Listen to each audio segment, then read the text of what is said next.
you know? Because I wouldn't care about being liked. I really wouldn't give a damn about being liked. try I'd be and like, fix it. guys, the population's about to go extinct. Like, I don't give a damn if you are... That's only Western countries, though. When people say that, I don't know why they don't specify. No one ever specifies, but globally, the world population is not going down. It's only European countries where the population is fucking up. In the Middle East, the population is increasing dramatically. In Africa, the population is increasing dramatically. The population, apart from like some of the purges that they've done in Nigeria and stuff, the population's always growing, bro.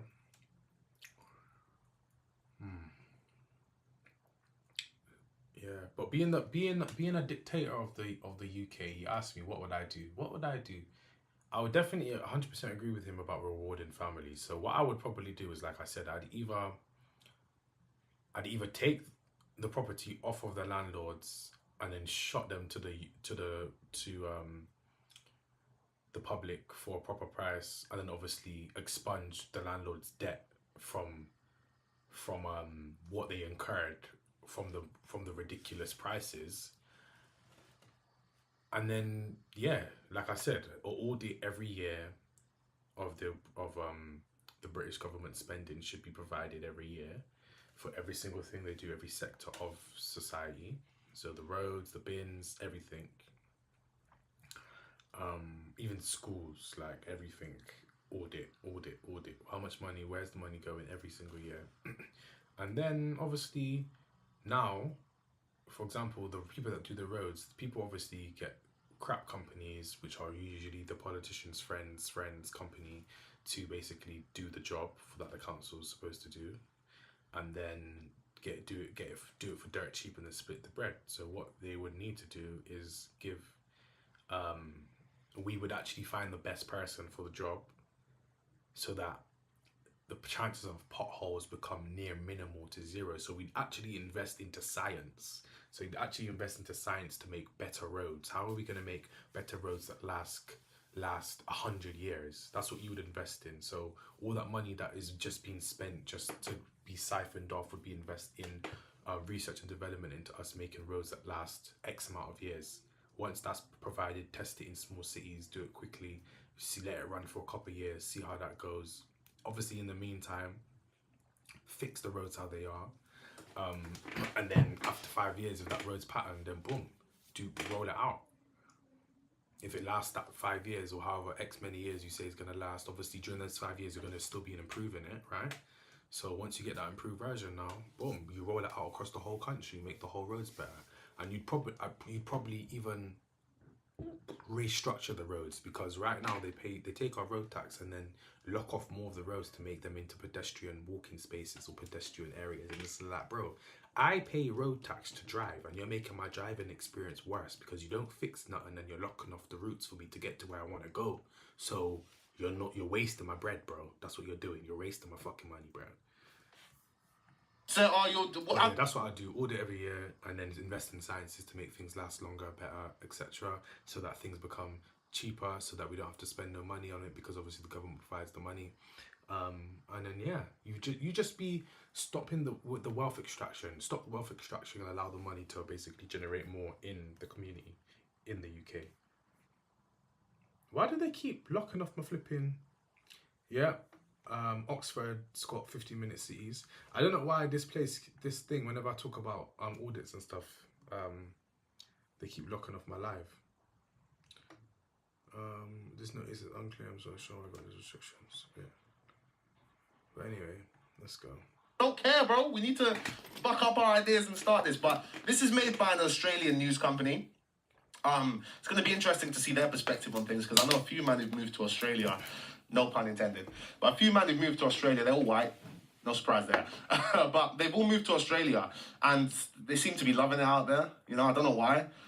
Everyone tells me I need to go to Australia. My uncle loves going to Australia. He goes there like every year. I don't know. Everyone keeps telling me that. Maybe I should. Nah, Australia is good because it's got a lot of... Wait, what the fuck? Where's my... Okay. Yeah, Australia is good because it's got a lot of construction opportunities, so you can become a millionaire in like 5 years just by basically building up the foundations in like some mud hut, and like they'll probably pay for your education while you're out there as well. So it is quite it's quite a good opportunity. If you're looking for a location other than Dubai, then it's a good place for you to go. Yeah, if you're looking for a good place other than Dubai, or if you're looking for non-Arab countries, Australia would be good, because in terms of money creation, you can create money there quite easy. Obviously, in the Arab countries, you've got property where you can create money, and then in Australia, you have the construction opportunities to make money there. So it's all well and good.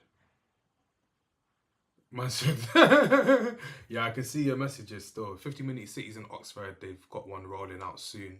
I do have a video coming on that, so just bear with me. You could not save a penny. Even if you save it, something comes up, or you find every week your shopping's getting dearer. You live in Antonas, it's ridiculous.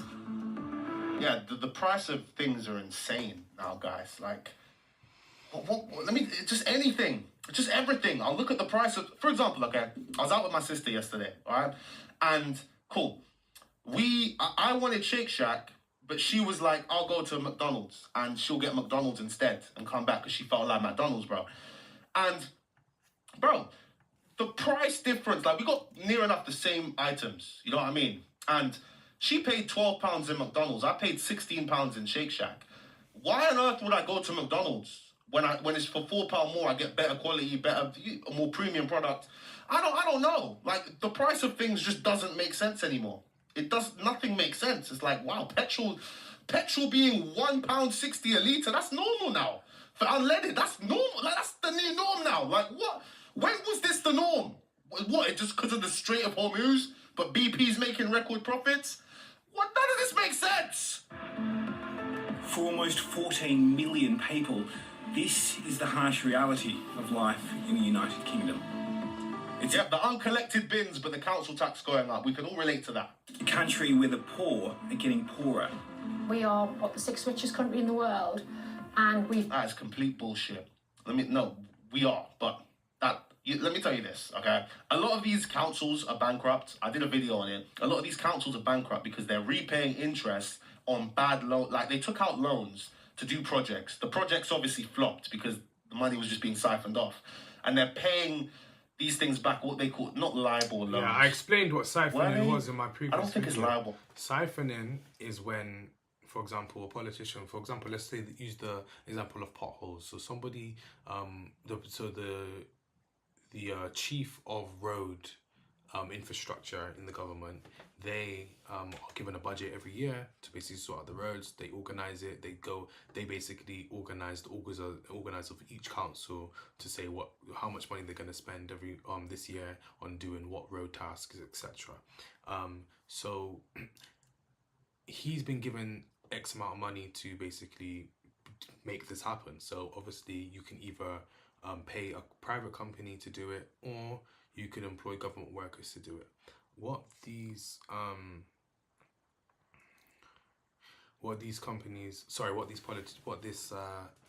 chief does of the road infrastructure does, he might have a friend that is a road infrastructure company. So he's like, okay, how much can you do it for?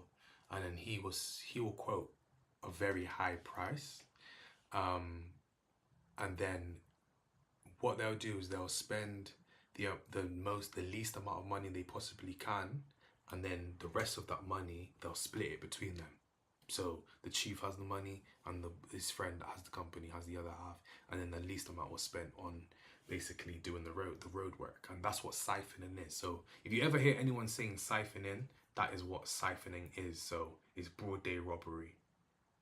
But yeah, I think there's something else, but there's certain loans that banks, I think Barclays was the biggest one, that were giving to councils, and the terms are just terrible. The terms are pretty much, Barclays can up the interest rate to whatever rate they want, and that's leading to facts. The shout out K1. Most of the companies that get those government contracts are new. startup companies. Yeah, literally.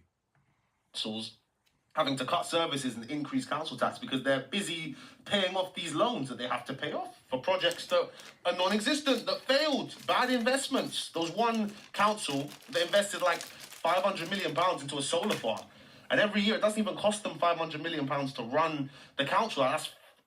That's like 3-4 times their annual budget. They just took £500 million. Because yeah, solar panels are expensive, but if you spent £500 million on solar panels, you'd be able to spend sorry.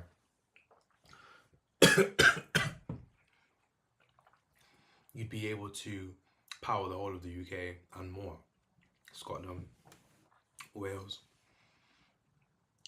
You might even be able to power some European countries if they spent that much money on just solar panels and the science to make it better and increase it. But they don't do that. They don't care about science. So any science they care about is germ warfare. And they've invested, they've taken out a loan on to start a project. Do you see the issue here? That's why. Got parents skipping meals so that can ensure that children get fed. Like, why is that happening? Why are parents skipping meals when supermarkets throw food out? It doesn't make sense. Why is Greggs, everybody loves Greggs. Why is Greggs now having to downsize and be inside petrol stations when there's so much unused retail space? And a divisive populist movement promising to pull old Blighty out of its rut is rapidly gaining momentum.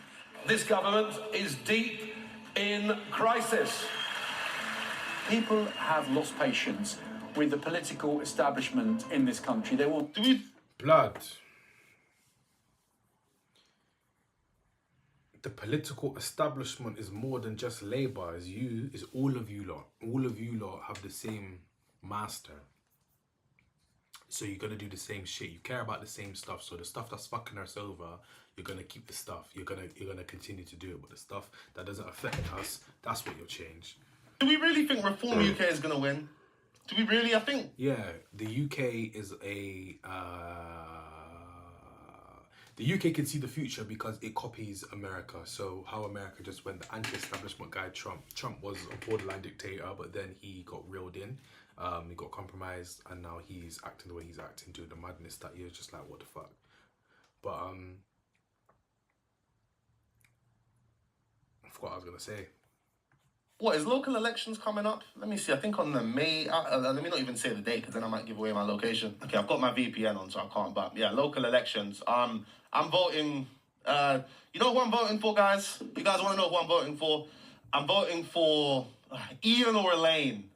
I think I'm going to vote for Elaine. If you know, you know. Let's see who Elaine is, because I want to know if he's joking or if he's being serious. Based on Elaine is as it refers to Elaine Williams, a Reform UK politician set to become the leader of Walsall Council in May 2026. Other references include Elaine's London A-Bar, Elaine played a singer.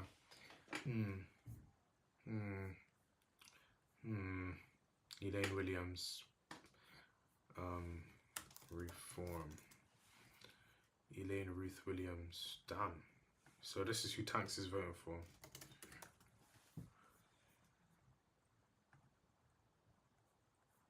I swear I've seen her before and she wasn't Reform. I'm sure I've seen this one before and she was not Reform.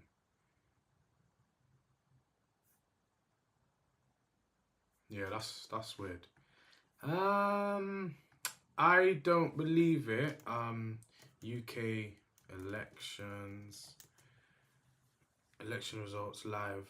So I missed it. I don't pay attention because both of them, like I said, they're both my ops, so I don't vote for either of them. I don't vote for anyone. A general election, when's the most recent election? UK elections, most recent. The significance of 2026 elections.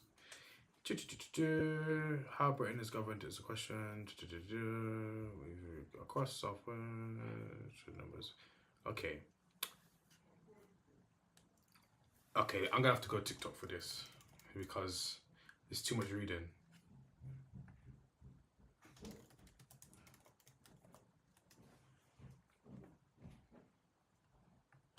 The elections are over, so who won and who lost? Well, it's clear Reform UK is the big winner in England and Labour the loser. But there's still dozens of results yet to be declared. Results from England's local elections are trickling in though, and they're building a picture. Reform, which had very few seats to lose, has won hundreds, while Labour, which had the most to lose, has lost hundreds. Although some are claiming it's not as bad as expected. The Tories have also suffered critical losses, while the Greens and the Lib Dems have picked up dozens of seats, but they will be hoping to pick up more. Complete results from Scotland and Wales won't come till Friday evening, and depending on what they are, it could be days before we know who'll form the government. Nigel Farage has already claimed it's a historic shift in British politics, while Keir Starmer has accepted voters have sent him a message he insists he won't be walking away. Much more. What do you mean? You say voters have sent you as a message and you insist you won't be walking away, but what the fuck is that, bro? We sent you a message, so